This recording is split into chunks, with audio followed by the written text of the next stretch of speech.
اسی گاؤں کے لوگ بہت زیادہ مہمان نواز تھے۔ ان کے گاؤں میں کوئی مہمان آ جائے تو بہت آؤ بھگت کیا کرتے تھے۔ ایک دفعہ ان کے گاؤں میں ایک مہمان آیا۔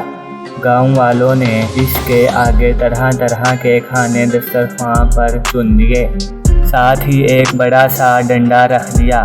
مہمان کھانے دیکھ کر بہت خوش ہوا، لیکن ڈنڈا دیکھ کر ڈر گیا۔ میزبانوں سے پوچھا، یہ ڈنڈا کیوں رکھا ہے؟ انہوں نے کہا، یہ ہماری روایت ہے، آپ ڈریں نہیں اور کھانا شروع کریں۔ مہمان اڑ گیا کہ پہلے مجھے ڈنڈے کی حقیقت سے آگاہ کریں۔ میزبان لاکھ قسمیں کھائیں کہ اس سے آپ کو کوئی نقصان نہیں ہوگا، لیکن مہمان نے کھانا کھانے سے انکار کر دیا۔ دل ہی دل میں وہ ڈر رہا تھا کہ کھانا کھانے کے بعد یہ لوگ میری درگت بنائیں گے۔ مہمان کا کھانا کھانے سے انکار سن کر پورے گاؤں میں کھلبلی مچ گئی۔ ایک بزرگ کو مہمان کے پاس لایا گیا کہ وہ ڈنڈے کی حقیقت بیان کریں۔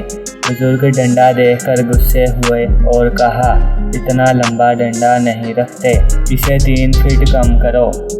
ڈنڈے کو فوراً 3 فٹ کم کیا گیا، لیکن مہمان ابھی بھی کھانے سے انکاری تھا۔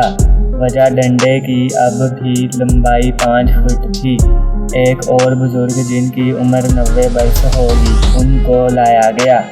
وہ بھی ڈنڈے کی لمبائی دیکھ کر آگ بگولا ہو گئے۔ کہنے لگے کہ ہاتھ کی لمبائی کے مطابق چھڑی رکھتے ہیں، اس کو کم کرو۔ ڈنڈے کٹ کر چھڑی کے برابر ہو گئے۔ اب چھڑی سے تو مہمان کو کوئی ڈر نہ تھا، لیکن اس کا تجسس برقرار تھا کہ اس ڈنڈے کی اصل حقیقت ہے کیا۔ آخر ایک بزرگ کو، جن کے بھووں اور پلکوں کے بال تک سفید تھے، ڈنڈا ڈولی کر کے لایا گیا۔ انہوں نے چھڑی دیکھی تو برس پڑے اور کہنے لگے، پیالی میں ایک تنکا رکھا جاتا ہے تاکہ اگر مہمان کے دانتوں میں گوشت کا کوئی ریشہ رہ جائے تو وہ اسے نکال سکے۔